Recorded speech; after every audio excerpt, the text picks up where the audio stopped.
I knew I needed resources if I was going to track down Roscoe Bob Bryant. And hunting Plumber looked like a good way to get rich quick.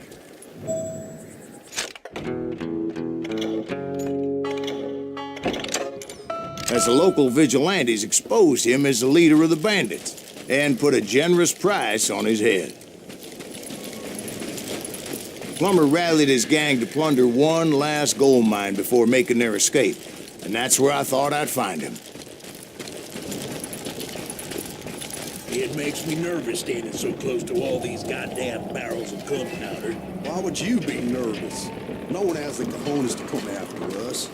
As long as you don't light up a cigar, we're fine. Yeah, besides, George is up there on the rocks with that rifle of his. Nothing gets past him.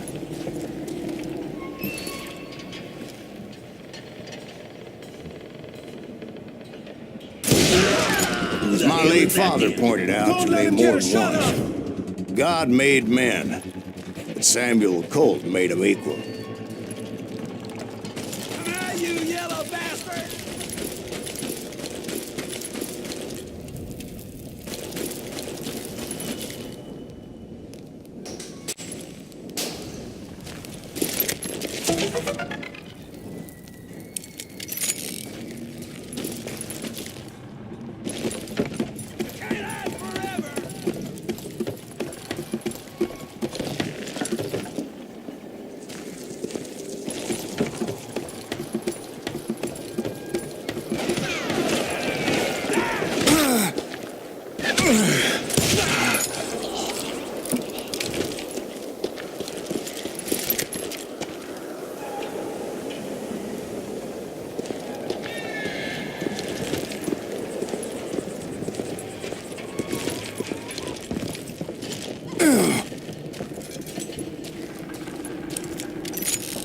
I knew that dynamite wasn't mine, so I decided the polite thing would be to return it. It was the biggest gold rush since Sutter's Mill in '48. Unfortunately, prospectors weren't the only ones drawn to those riches.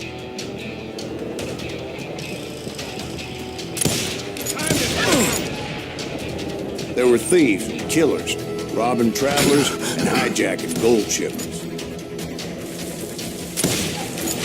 Like those that ran with Plumber. Some were just regular folks I knew from town, drawn by greed and easy pickings. Charlie Crow, the blacksmith. James, who worked in the stable. Sam and Jeremiah Barber, the butcher's sons. Ordinary citizens who lived a double life. Stealing and thieving and murdering their neighbors.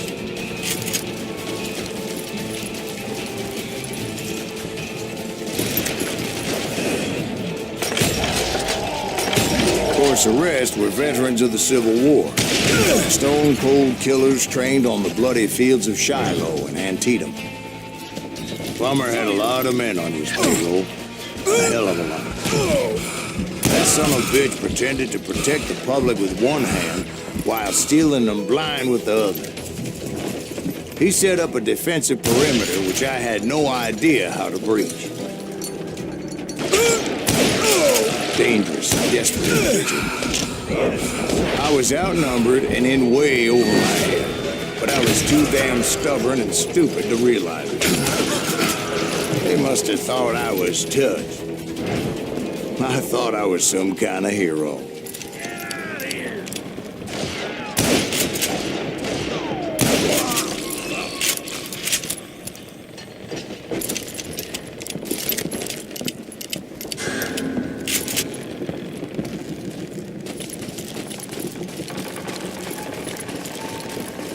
I finally made it past and headed on to meet my destiny.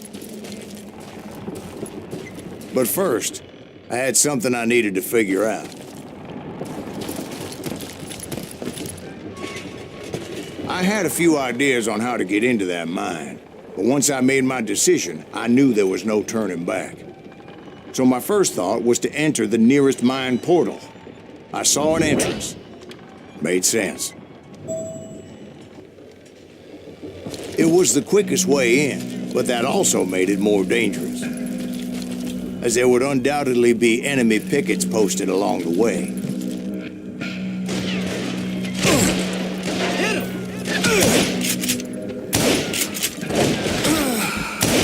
You know who we are.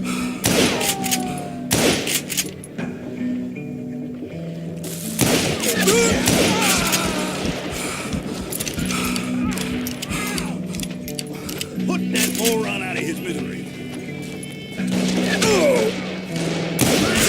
Besides, once you enter a mine like that, it's easy to get all turned around.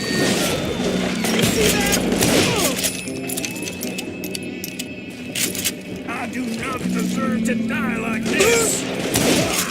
And that confusing maze of corridors wouldn't even be the worst of it. Some of those shafts could be as deep as hell. A single stumble or misstep can easily end in a deadly plunge to oblivion.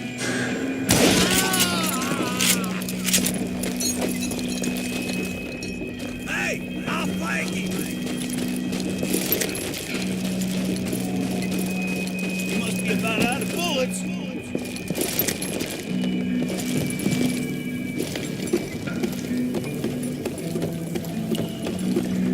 Time to blow your shit up.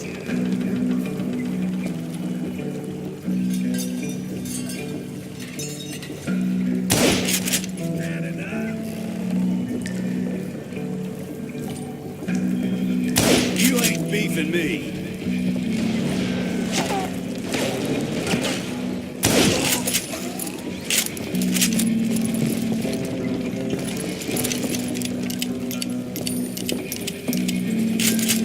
Quick reflexes often make up for a lack of common sense. Luckily, I was never one to be easily bushwhacked. I would just need to be careful not to blow myself to kingdom come.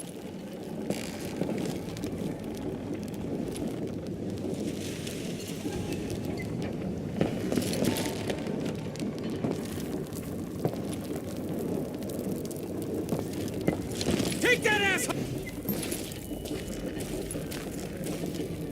Time to die!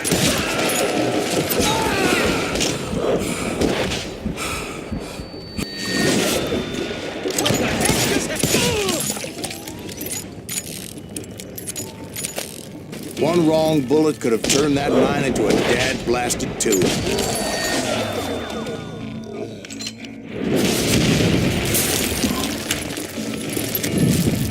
I freely admit that my plan of attack is not just moronic, but clearly insane.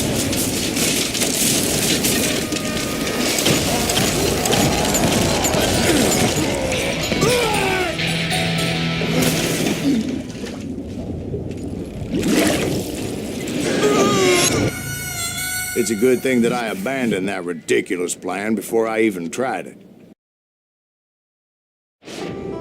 Instead, I spotted a ladder, a way into the mine from the opposite side.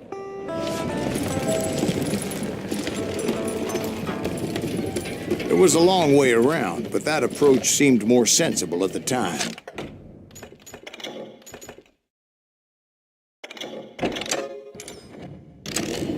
Of course, being I had a problem with heights, that scaffolding scared the bejesus out of me.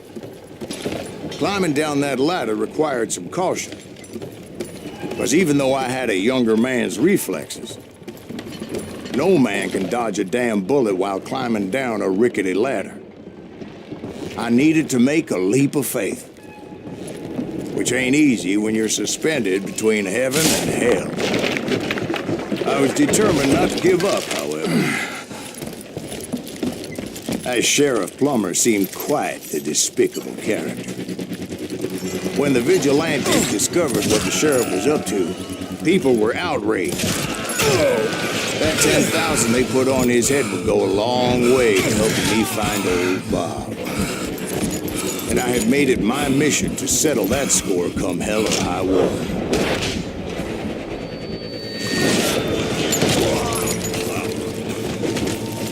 But first, I would have to make a choice. Take the elevator or climb the ladder.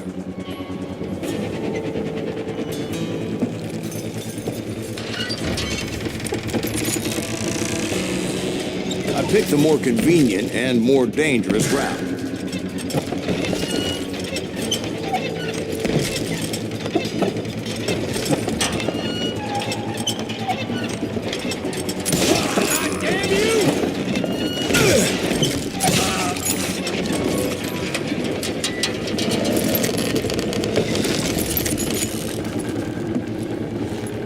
Plummer was a mad dog killer, and the people of Nevada City deserved better.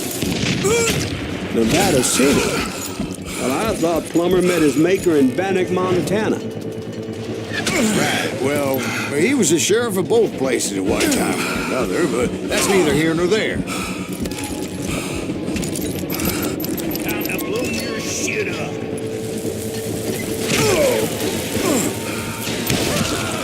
The point was, taking him down would save a lot of lives, including my own.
This day is just getting worse and worse for you.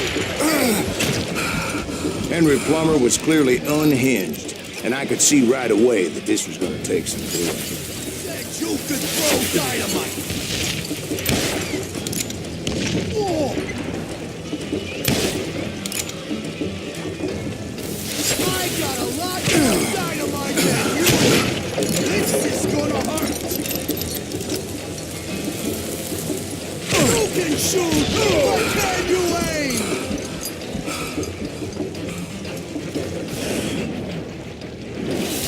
What do you think you're doing?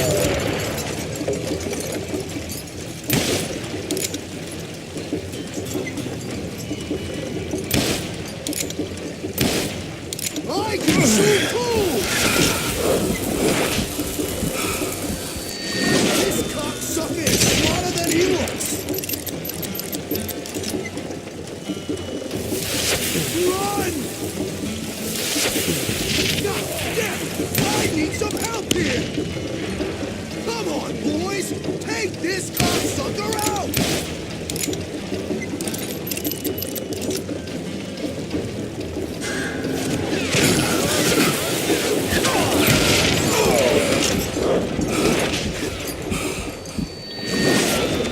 I thought I was quick.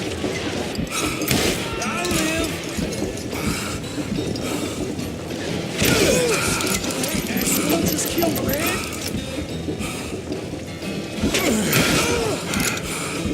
You can't hide from me.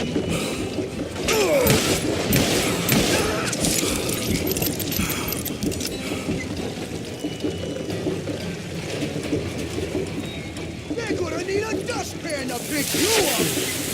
Who said you could throw dynamite? I'm going all medieval on your ass!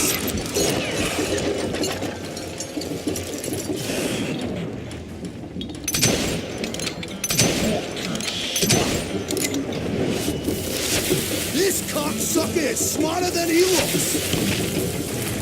Bastard! Run!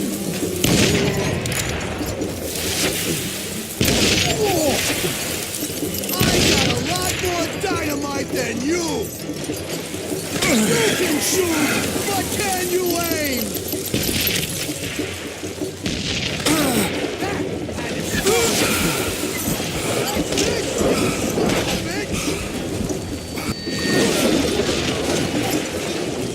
So that's how Henry Plummer died. Him and his crew were worth their weight in gold. And now, I was officially a bounty hunter.